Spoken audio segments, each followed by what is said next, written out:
नमस्कार, आप देख रहे हैं आज तक और इस वक्त की बड़ी खबर आपको बता दें, लखनऊ के ठाकुरगंज में एक आतंकी को पुलिस ने घेर रखा है। और इस वक्त जो अपडेट आ रहे हैं, लखनऊ के ठाकुरगंज की हाजी कॉलोनी है जहां पर इस आतंकी को पुलिस ने घेरा है। यहां पर बताया यह जा रहा है कि इसको कहा जा रहा है कि ये सरेंडर कर दे। आंसू गैस के गोले का जिक्र आया, बहुत सारी जानकारी आई, लेकिन आपको बता दें ये वही ठाकुरगंज कॉलोनी है जहां से कुछ दिनों पहले प्रधानमंत्री मोदी भी अपनी रैली करते हैं। ठाकुरगंज राजधानी का बेहद घना और आबादी वाला इलाका है। यूपी एसटीएफ का ऑपरेशन बरकरार है। पहले खबर यह भी आई थी कि संदिग्ध की तरफ से फायरिंग हुई है, लेकिन अब आपको बता दें आतंकवादी का लिंक कहां से है, यह सब सारी चीजें सामने आना अभी बाकी है। कहां से आतंकवादी जुड़ा हुआ है, लेकिन चुनावों के दरमियान इस आतंकी को घेरना, इसको पूरी तरीके से इस तक पहुंचना, यह बहुत बड़ा चिंता का विषय है। एक और जानकारी है, मौके पर एटीएस के करीब 20 कमांडोज मौजूद हैं। आईजी एटीएस असीम अरुण मौके पर पहुंचे हैं। एडीजी एटीएस दलजीत चौधरी भी मौके पर हैं। इस वक्त हमारे साथ दो सहयोगी हमारे साथ जुड़े हुए हैं, शम्स ताहिर खान और अंजना उम Kashyap.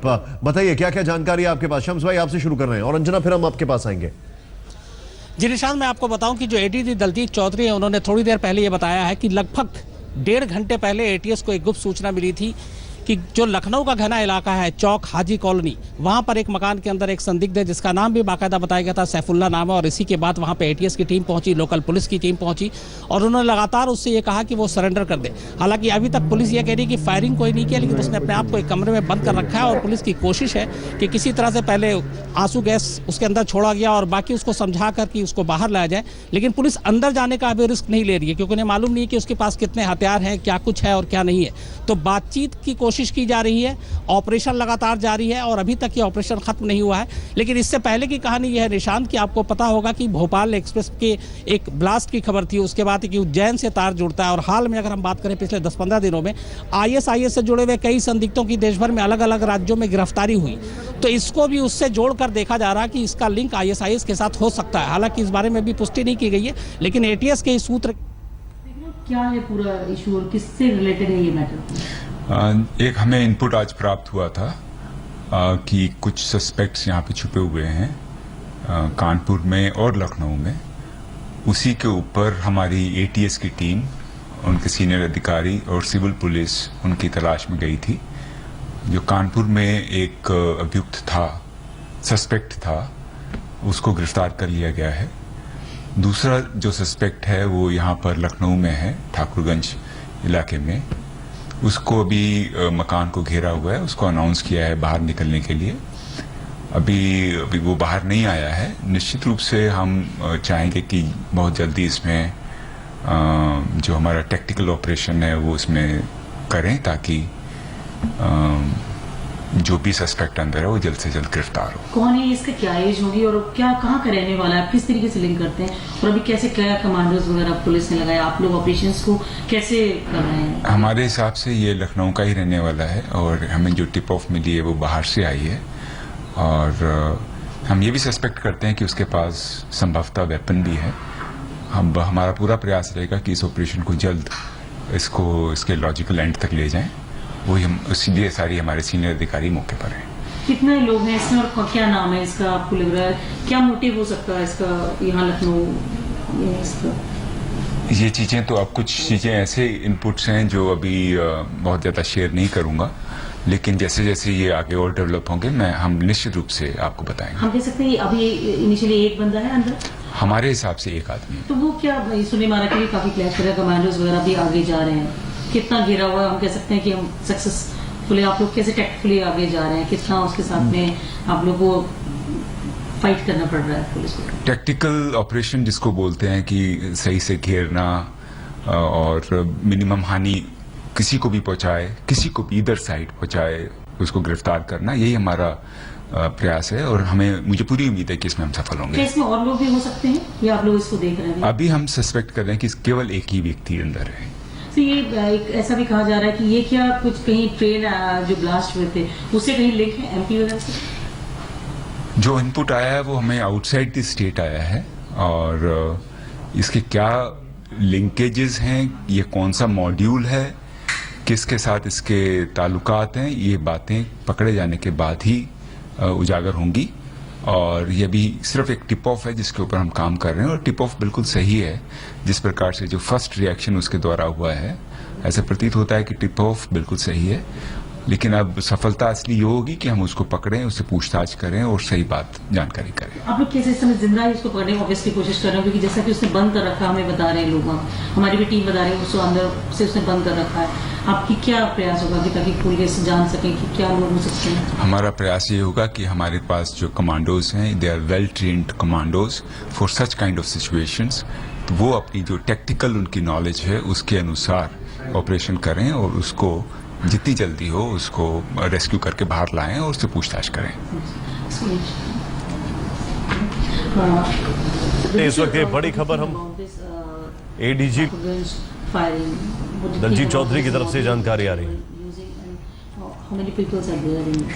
See, there was a tip-off in the morning, which came from outside the state. सीधे चलते हैं, अंजना ओम कश्यप इस वक्त हमारे सहयोगी हमारे साथ हैं। अंजना, ये जो हाजी कॉलोनी की बात की जा रही है, मैं देख रहा था आपके साथ वहां पर मैप है, ये इसकी लोकेशन कैसा इलाका है, ये कैसी टेरेन है, पुलिस के सामने क्या क्या चुनौतियां होंगी, जरा ग्राफिकली हमें बताएं। बिल्कुल, और इसीलिए जैसा कि एडीजी लॉ एंड ऑर्डर ने भी बताया निशान, सबसे महत्वपूर्ण है कि आज सुबह टिप ऑफ के बाद, बाहर से टिप ऑफ के बाद, यानी राज्य के बाहर से टिप ऑफ के बाद एक घर को जीरो इन किया जाता है। कौन सा वो इलाका है हम आपको दिखाएंगे। जो किंग जॉर्जेस मेडिकल यूनिवर्सिटी आप देख रहे हैं, सबसे पहले पूरा लखनऊ, इसमें जो लोग लखनऊ को जानते हैं, ये देखिए ये हजरतगंज, अगर हम आपको पूरा सिलसिलेवार ढंग से दिखाएं, हजरतगंज से समझ लीजिए कि इतनी दूरी पर ये किंग जॉर्जेस मेडिकल यूनिवर्सिटी है। और इस मेडिकल यूनिवर्सिटी चौक इलाका ये पूरा बोला जाता है, और इसी के विसिनिटी में, इसी के पास में ये दरअसल ये ठाकुरगंज है जिसका जिक्र हो रहा है। और इसी ठाकुरगंज में आसपास कई इलाके जो हैं, बहुत मुस्लिम बहुल इलाके भी यहाँ पर हैं, और यहीं पर ये ठाकुरगंज है जहाँ पर ये एक घर को जीरो इन किया गया और फिर वहाँ पर ये किया गया है। अब ये भी महत्वपूर्ण है, अगर इस एनकाउंटर को हम देखें और बाटला हाउस एनकाउंटर अगर आपको याद हो निशांत, तो क्या कोई सिमिलैरिटी वहाँ पर दिखती है? क्योंकि ऐसे ही टिप ऑफ के बाद सडनली वहाँ पर जाकर अटैक किया गया था। जो जानकारी आ रही है उसके मुताबिक पहले किया गया, उसके बाद जब देखा गया कि वापस वहाँ पर ऐसी परिस्थिति है कि ज़्यादा फोर्सेस की ज़रूरत है, तो फिर वो इंश्योर किया गया कि ज़्यादा से ज़्यादा फोर्सेस वहाँ पर पहुँचे, और फिर ये स्पेशल कमांडोज जो यूपीएटीएस के हैं, जिसका जिक्र एडीजी लॉ एंड ऑर्डर भी कर रहे हैं, उन सब के भरोसे अब एक तरह से इस पूरे ऑपरेशन को अंजाम तक ले जाया जा रहा है। लेकिन बहुत महत्वपूर्ण बातें जो दो समझ में आती हैं निशांत, वो ये है, एक तो ठाकुरगंज, ये इलाका जो कि बीच लखनऊ में है, ये पूरा जो इलाका है किंग जॉर्जेस मेडिकल यूनिवर्सिटी चौक इलाका, बहुत फेमस इलाका, इसके बिल्कुल हार्ट में निशान। थोड़ा सा आपको रोकना चाहूंगा, ये जो आप लोकेशन बता रही हैं, इस पे थोड़ी सी और इन्फॉर्मेशन यहाँ पर हमारे पास आ रही है। शम्स ताहिर खान हमारे सहयोगी हमारे साथ है। शम्स, मैं आपसे एक चीज समझना चाहूंगा, एक सस्पेक्ट कानपुर से पकड़ा और एक को यहाँ पर जीरो इन किया है, ये लखनऊ का रहने वाला है। क्या ये, मैं हो सकता है थोड़ा जल्दी जा रहा हूं कंक्लूजन पर, लेकिन क्या ये एक मॉड्यूल जहां शमशुल हुडा और उसके बाद हमने कानपुर का रेल एक्सीडेंट देखा और उसके बाद कानपुर से एक को पकड़ा गया और फिर यहां पर, क्या ये सारी जो वेब है इसको जोड़ा जा सकता है? देखिए, ये अजीब इत्तेफाक है निशांत कि अगर हम सिर्फ एक महीने की बात करूं, अभी पिछले हफ्ते की आप बात करें तो गुजरात से 2 लोग पकड़े जाते हैं, 2 भाई पकड़े जाते हैं जो कि इसी तरह के अटैक की प्लानिंग कर रहे थे। उसके बाद स्पेशल सेल पकड़ती है आईएसआई के लोगों को, फिर कानपुर में एक गिरफ्तारी होती है, और कानपुर की गिरफ्तारी के बाद ये उसका दूसरा साथी है जो कि खुद अभी दलजीत चौधरी ने भी बताया, लेकिन ये उस वक्त फरार हो गया था, और टिप ऑफ के बाद अब इसे पकड़ने की कोशिश की जा रही है। हालांकि ये भी एक अहम है कि इस जिस शख्स को अभी संदिग्ध को घेरा गया है, इसका ताल्लुक यूपी से है, लखनऊ से है, कानपुर से है, कहाँ से है, लेकिन इसका भी ताल्लुक यूपी से है, और कानपुर के साथ जो है जो पकड़ा गया उसके साथ भी इसका कनेक्शन। एक एक कर अलग अलग स्टेट की पुलिस पकड़ रही है, चाहे वो एमपी पुलिस हो, स्पेशल सेल हो, गुजरात पुलिस हो, और अब लखनऊ पुलिस की बारी है। तो कहीं ना कहीं अगर आप पीछे की तरफ भी देखें तो आईएसआईएस और बगदादी, उनका नेक्स्ट टारगेट जो है वो इंडिया है, वो लगातार अपने प्रचार के जरिए भी कह रहा है। और इसी तरीके से अलग अलग जरिए से वो लोगों को ब्रेन वॉश करके और इंडिया में एक अपनी ज़मीन तैयार करने की कोशिश कर रहा है। हालांकि अभी तक कोई ऐसा बड़ा नुकसान नहीं हुआ है, लेकिन अलग अलग राज्यों में जिस तरीके से ISIS के लोगों की गिरफ्तारी हो रही है वो ये बताती है कि कहीं ना कहीं इनका एक नेटवर्क बन रहा है और इस नेटवर्क को तोड़ना ज़रूरी है। अगर ये शख्स जो इस वक्त जिसकी घेराबंदी की गई ATS की तरफ से तमाम कमांडोज लगे हुए जिंदा पकड़ा जाता तो एक बहुत बड़ी कामयाबी होगी इस मॉड्यूल को तोड़ने के लिए और इनकी पूरी प्लानिंग क्या है वो समझने के लिए, क्योंकि अलग अलग राज्यों में गिरफ्तारी, अलग अलग लोग हैं। यहाँ पे एक नेटवर्क नहीं है। गुजरात का जो था वो मॉड्यूल अलग था, जो MP का है वो अलग है, जो UP का है वो अलग है। तो इन तमाम मॉड्यूल अलग अलग जो काम कर रहे हैं इनको पकड़ना बहुत ही जरूरी है ताकि इनकी प्लानिंग समझ जाए। शम्स, जो आप बता रहे हैं ये एनालिसिस बहुत मायने रखता है। सीधे आपको लेके चलते हैं ग्राउंड जीरो पर। हमारे साथ कुमार अभिषेक हमारे सहयोगी मौजूद हैं। कुमार अभिषेक, क्या क्या इंफॉर्मेशन है, एक एक चीज हमें बताएं।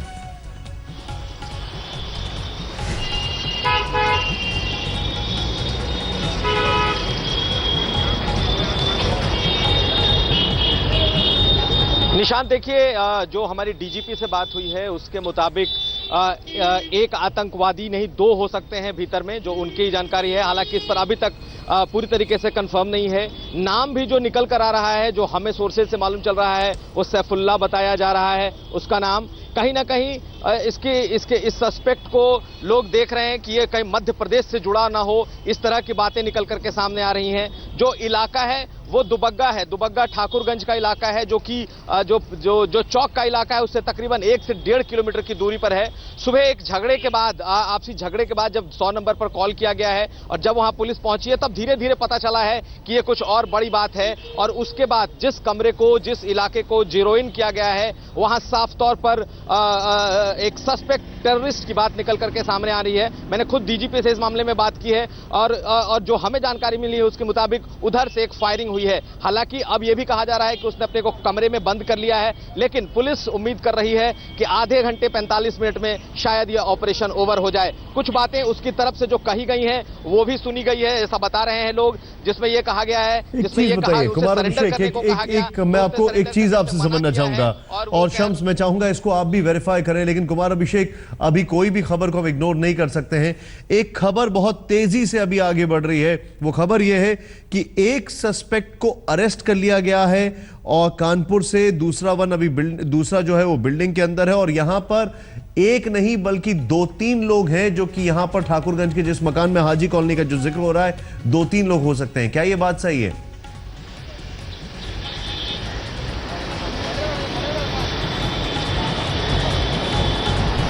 कुमार अभिषेक बताइए।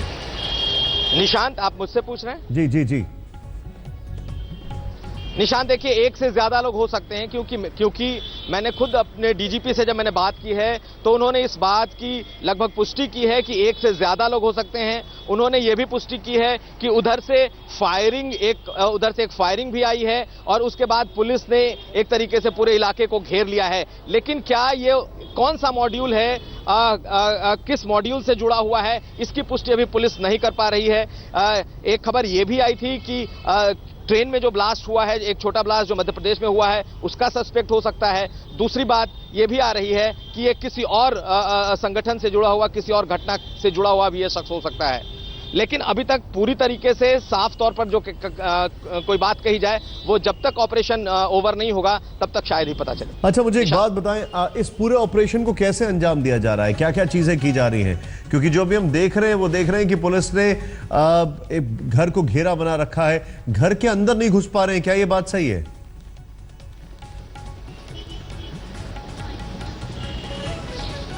बिल्कुल, कहीं ना कहीं ये बाटला हाउस एनकाउंटर से कह सकते हैं कि सबक लिया जा रहा है, क्योंकि इलाका थोड़ा संकरा है और सबसे पहले 100 नंबर से जो पुलिस है वो पहुंची है और उसके बाद फिर जब मामला पता चला है कि ये मामला आपस की मारपीट या बदमाशों का नहीं है, कहीं ना कहीं इसमें टेरर सस्पेक्ट हो सकता है, उसके बाद से पूरी पुलिस हरकत में आई है। बाकायदा ATS की टीम वहां गई है, ATS के जो IG हैं वो पहुंचे हैं, ATS SP जो है मिस्टर साहनी, उनके नेतृत्व में ये पूरा ऑपरेशन चल रहा है और उसके बाद अब ATS के कमांडो भी बुलाए जा रहे हैं। तो जो कहा जा सकता है कि मिनिमम डैमेज मैक्सिमम गेन वाली बात है कि कोई भी रिस्क लिए बगैर इस पूरे ऑपरेशन को अंजाम दिया जाए और शायद यही कोशिश अभी चल रही है। जो DG या ADG जिन्होंने मीडिया को ब्रीफ किया है, फिलहाल जो डीजीपी हैं जवीद अहमद, उन्होंने फोन पर बात की है। वो सामने सिर्फ एडीजी एलओ आए हैं, law and order Daljeet Singh Chaudhary, और उन्होंने मीडिया से बात की है। मुझे लगता है जब तक ये ऑपरेशन पूरा होता है उसके बाद ही हमें इसके बारे में पूरी जानकारी मिल पाएगी। बड़ी खबर है, हर पल ये खबर आगे बढ़ रही है, इसमें नई नई जानकारी आ रही है। संदिग्ध आतंकी की बात हो रही है जो कि लखनऊ के ठाकुरगंज के एक हाजी कॉलोनी के एक मकान में, किनारे में एक मकान है जिसमें छुपा हुआ है।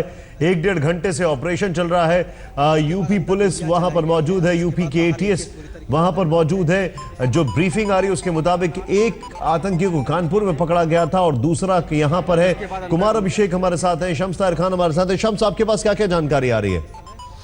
जी, मैं आपको बताऊं यहाँ पे निशान जो सबसे अहम चीज़ है वो पहली बार ये हो रहा है, जो कि खुद एडीजी दलजीत चौधरी ने एक्सेप्ट किया है, वो ये कि कमरे में जो शख्स है ISIS उसका ताल्लुक है, लेकिन दूसरी बात कि उसके पास एक लोडेड पिस्टल की खबर है। और इसीलिए पुलिस इस बारे में बहुत ही ज़्यादा सावधानी बरत रही है कि किसी तरीके से जिस कमरे में उसने बंद रखा है उस कमरे तक पहुँचने में कोई लापरवाही नहीं हो, क्योंकि वो फायरिंग कर सकता है और उससे नुकसान हो सकता है।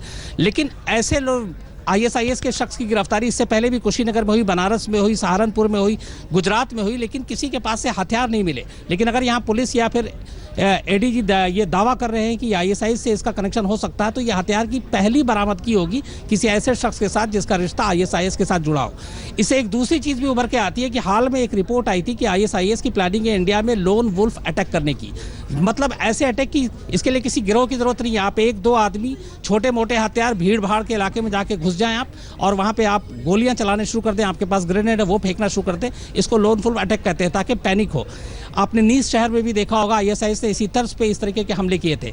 तो क्या ये उसी का एक अगला स्टेप था? क्या इसकी तैयारी थी? ये तमाम सवालों के जवाब तभी मिलेंगे जब इसकी गिरफ्तारी, और इसकी जिंदा गिरफ्तारी बहुत ज़रूरी है, क्योंकि इससे फिर तमाम जो उसकी साजिश है उससे पर्दा हट सकता है। निशांत, आप दोनों हमारे साथ बने रहिए। यहां पर आपने कुछ बड़ी इंटरेस्टिंग एनालिसिस दिया है जिसके ऊपर हम कुमार अभिषेक से बातचीत करेंगे, लेकिन दलजीत चौधरी जो एडीजी उन्होंने क्या कहा ये देखते हैं एक बार।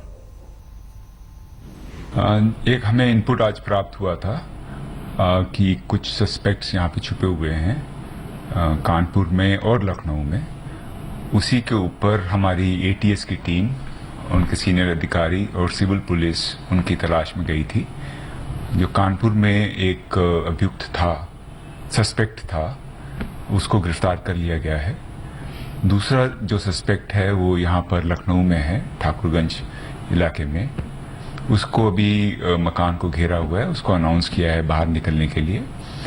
अभी वो बाहर नहीं आया है। निश्चित रूप से हम चाहेंगे कि बहुत जल्दी इसमें जो हमारा टेक्निकल ऑपरेशन है वो इसमें करें, ताकि जो भी सस्पेक्ट अंदर है वो जल्द से जल्द गिरफ्तार हो। कौन है, इसका क्या एज होगी और क्या कहाँ का रहने वाला है, किस तरीके से लिंक करते हैं, और अभी कैसे क्या कमांडोज वगैरह पुलिस ने लगाया, आप लोग ऑपरेशंस को कैसे कर रहे हैं? हमारे हिसाब से ये लखनऊ का ही रहने वाला है, और हमें जो टिप ऑफ मिली है वो बाहर से आई है। और हम ये भी सस्पेक्ट करते हैं कि उसके पास संभवतः वेपन भी है।